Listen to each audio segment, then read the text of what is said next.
This is Dennis Sanders, the pastor of First Christian Church Disciples of Christ of St. Paul, Minnesota, located in Roseville. So this week, I wanted to talk to you about 3 events that happen almost very close to one another. The first is the He Gets Us campaign, and maybe you saw those commercials that took place during the Super Bowl. The second is the revival that is taking place at Asbury University in Kentucky.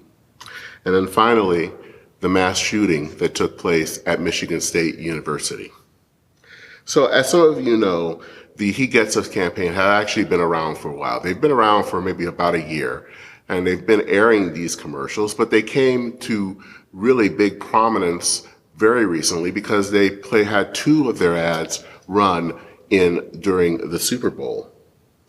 Now the website tells us that He Gets Us is a movement to reintroduce people to the Jesus of the Bible and his confounding love and forgiveness. The commercials are slick, they are effective. They tell a story and they relate to Jesus in some way. And how they do that I think is rather engaging in my view. And it seems like they really want to help people see Jesus in a way that many people may have not even considered.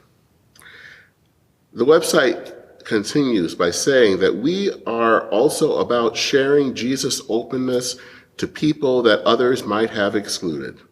And they continue saying on their website, and though you may see religious people as often hypocritical or judgmental, know that Jesus saw that too and didn't like it either. Instead, Jesus taught and offered radical compassion and stood up for the marginalized. Now, hearing that should appeal to mainline and progressive Christians, but instead, He Gets Us has received a lot of criticism from those quarters.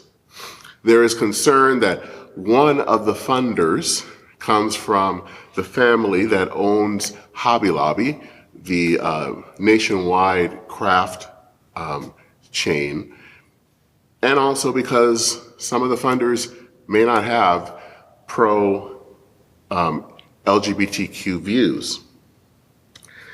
There has been criticism, especially that the money that was used to put those commercials on the Super Bowl could have been used to help the poor.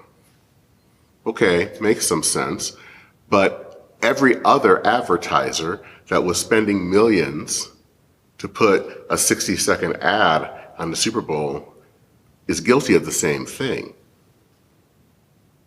Then there's the revival that is happening at Asbury University in Kentucky.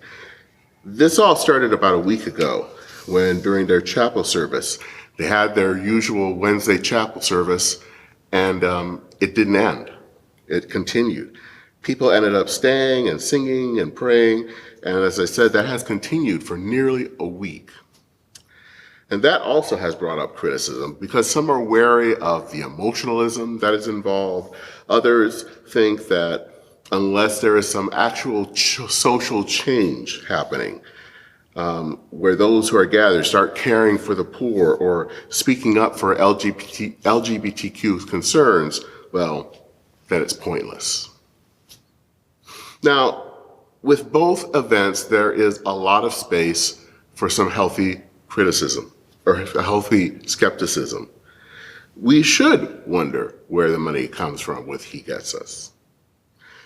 Faith is more than just an emotion. It is also and can be social reform. But a lot of the criticism that I saw on social media wasn't that kind of healthy skepticism. It was really cynicism. It was the belief wasn't to see how God might be working through these events, but it was that these events didn't meet the smell test at all, that they weren't of God. A friend reminded me about this passage that comes from Luke in chapter 9, and it's also found in Mark. And the disciples tell Jesus that they saw someone that was casting out demons. It wasn't a disciple, it was someone else. And they didn't know who this joker was, and they tried to stop him since he wasn't part of the group. But Jesus kind of chastises them and says to not stop this person, telling them that whoever is not against you is for you. I'm pretty sure that I don't agree with everything or the funders that are behind He Gets Us. I'm pretty sure that I might not even agree with some of the people who are attending the revival in Asbury. But I have to be open to the possibility that God can work through these two events, that it can get people to ask some deeper questions, deeper spiritual questions about who is this Jesus and what does Jesus mean to them in their life. I am open to God being at work among those attending and hoping that people will ask some questions and that those that attend the revival are going to really recommit themselves to God, not only personally, but also in a way that will give towards spiritual renewal. I think the problem with so easily dismissing the people in either event is to assume that simply because they aren't like us, well, they don't belong, they don't fit, and they must be against us. But that leaves out the work of the Holy Spirit and how God can use what we make for higher purposes. And this leads me to the final event, the recent shooting at Michigan State University. That shooting left 3 students dead and a campus of 50,000 asking questions. And this event is personal for me because I went to Michigan State University. Michigan State is my alma mater. So it was challenging on Monday evening to see those places that were mentioned that I used to wander through were now scenes of carnage and fear. My progressive Christian friends will talk about the need to address gun violence. And I think that that is warranted, especially in light of this tragedy.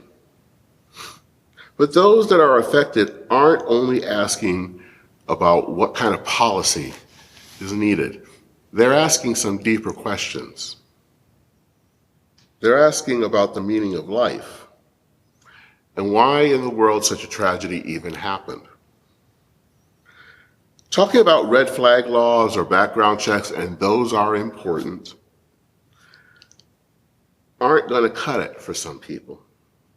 They also need people who can talk to them, who can meet them about the spiritual issues and those really deeper questions about why we're here. And sadly, I think sometimes progressive Christians haven't been there to kind of ask those deeper questions. We've been so focused on the material that we leave out the spiritual.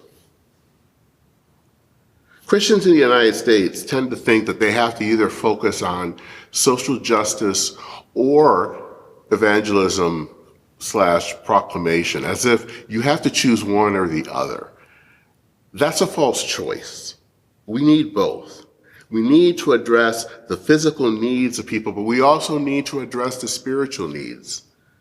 Addressing only one makes for a very weak and frankly a very worthless gospel. I hope that people will be open to see what happens with He Gets Us, to see what happens with that revival in Asbury. I hope people will get involved with either of these, maybe provide another view, maybe even pray for these people. And I hope that we can be a people that share a holistic gospel, one that reaches our bodies and our souls. Take care, dear church. I'll see you soon.